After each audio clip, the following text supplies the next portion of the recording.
So I started this page just over a month ago, and I've already blown through an entire package of tips. So I don't know how many are in here. 50. Shit, I've gone through 50 of these. I got another pack. So, good story, I know. Let's catch up on some Cobra. It's your boy King Cobra back at it with another video. So I was watching Naked and Laughing on YouTube,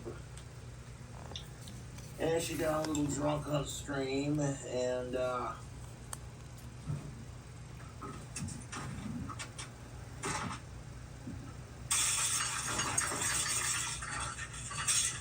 Oh, damn.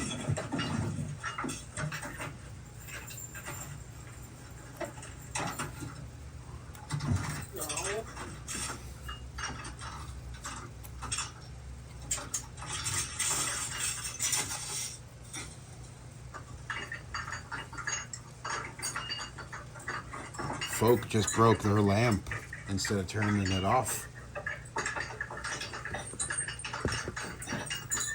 Alright, chill. Damn.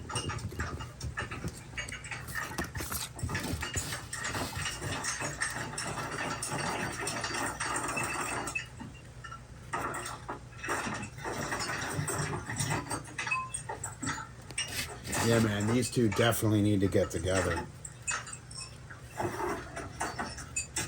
This bitch is wildin'.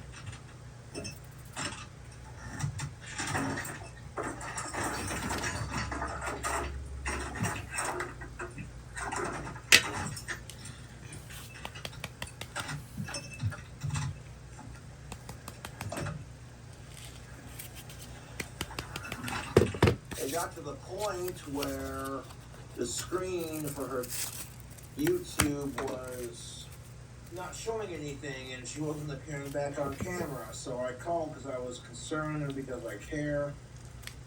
I called her 4 times on audio call, didn't pick up. 5th time I called, she answered. She managed to get back into bed,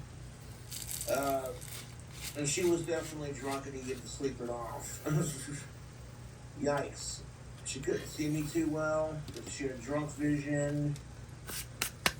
Drunk vision? Damn.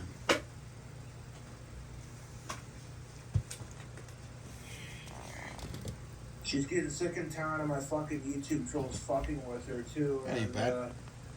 Can't say I blame her. I know how that feels. Now the trolls have a harder time with women than I do, and that's why they fuck with Jessica, because they're jealous. Whoop.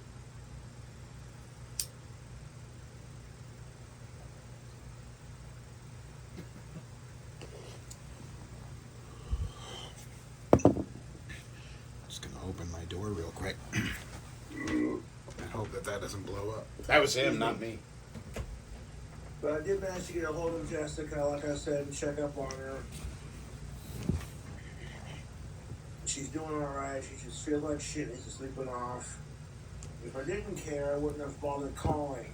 And chat was concerned too because she was drunk. She gets a little bit like me when she drinks too much, and I see it. And I genuinely care about her, otherwise I wouldn't have called. But she literally said she felt like shit. Oh, she literally said that? And then she's like, your trolls are fucking assholes. They're tired of fucking with me. And I'm like, yeah, I am too. And then she's like, well, what's your game plan here? And I says, well, let's just get to know each other, see where it goes. I've been very clear on that. But I like her. She's got cool points in my book. Let's see where it goes. Dude. There's nothing you can do about it. But I did manage to get a hold of her.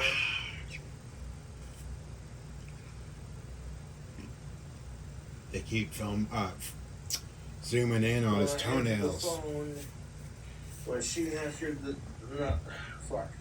her phone, laptop, whatever. I'm not gonna have my new phone until sometime this week, but it's neither here nor there. She literally said, and I quote, "I feel like shit." So hopefully her sleeping it off will help, dude, with some of that. Come on, folk. I was watching her stream earlier, and she was definitely drunk. She gets a little like me when I've had too much to drink. And that's something I definitely feel self-conscious about on my behalf. That's why I've just decided not to get blackout drunk anymore. If I get to a point where I'm starting to do a little bit when I walk, then it's like, well, you've done that enough, kind of thing. And that's the thing about YouTube. My YouTube trolls can't handle the fact that Jessica's crazy about me, and she hasn't even met me yet. Instead of being like, you know what, Cobra, good for you, man. I hope it works out. Nope. They're doing everything in their powerless lives to harass her and scare her off. And I'm quite frankly sick of it. Cobra rules your sad fucking life, and you're jealous that Jessica wants me. Otherwise, you wouldn't care. But like I said, I did give her a call, and I managed to get a hold of her. She got herself into her bed, all under the covers. She said she feels like shit now. Bah. Not enough drama. Not enough drama. Man.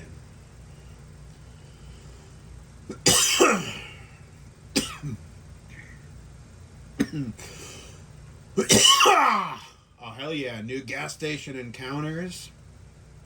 That's cool. How about some weather? It was a beautiful day outside. I got to have lunch outside, and I was like, this seems kind of weird for January. It was. I went out with a jacket on this morning, not thinking about it, because just have it, and then left where I was going and was sweating because it was warm outside today. Everyone was talking about how warm it is out there. So we are certainly underway with an unseasonably warm stretch that's settled in for us. There's no moisture statewide throughout the week, and then we have some big changes coming, though, by the weekend. Let's take a look at what's going on right now. We're at 51 in Denver after hitting 60 earlier today. 57 in Boulder, 50s, still some 60s out on the eastern plains at 60 in Springfield. 31 in Frisco, 40 in Avon, 37 in Aspen, 57 over in we have 53 from our weather watcher Jerry Buglaw, who lives in South Lakewood for us. So again, it was a warm day, warm still this evening, and tomorrow we actually jump up a couple of degrees. 64 in Denver and Boulder, 62 in Fort Collins, low to mid 60s out on the eastern plains. Again, these are not late January turning into February temperatures. These are either fall temperatures or spring temperatures that we're experiencing. And check out the high country. This is too warm for the high country. 50 in Breckenridge Vale and Aspen for this time of year. 46 in Steamboat, 57 over in Grand Junction. So while we do like the 50s in the mountains, we don't like that at this time of year. We need the snow. We need the moisture out there. We need those cold temperatures. 66 in Denver tomorrow, 64 in Broomfield and Firestone and Longmont and Windsor, 64 in Centennial and Parker, and 66 in Littleton. Again, there's an Idaho Springs. As we zoom on into Arapahoe okay, County, 66 in Sheridan and Inglewood. Also for Cherry Hills Village, 64 in Greenwood Village, and for South Glen and Centennial. Let's check in with what's going on our satellite radar. There's nothing going on, and it's going to stay that way for the next several days. It's going to be warm. It's going to be sunny. It's clear in the overnight hours with maybe a few clouds in the northwestern part of the state, and then throughout the day on Tuesday we just see a few passing clouds. Otherwise, it is warm, it is sunny, and it is dry across the state. As we look at our Super 7-day forecast, there will be some changes coming our way this weekend, but until then, high pressure is going to keep us on the warm side. So we have this dominant area of high pressure just really settling in to the central United States. So that means very warm temperatures and very mild weather for this time of year, for mid-winter outside. It's hard to believe that when I saw people wearing t-shirts walking around today. And then we have a storm system that by Wednesday will finally start to approach the Pacific Northwest. Because the system is still so far away, we have so many uncertainties. We do know that there will be some changes in Colorado. Looks like it could be good for the high country. But until this gets over land and we get some really good data, it's going to be hard to tell exactly what's happening. Models are everywhere still with potential totals. So something else that's uncertain, will it rain or will it snow here in Denver? Will the temperatures get cold enough for us to experience snow? Because it may not. Temperatures on Saturday, 42 in Denver, 39 on Sunday. Depends on the timing of that. Will it hit overnight? Will it come during the day? That will also change what our precipitation could be here in Denver. Groundhog Day is Friday.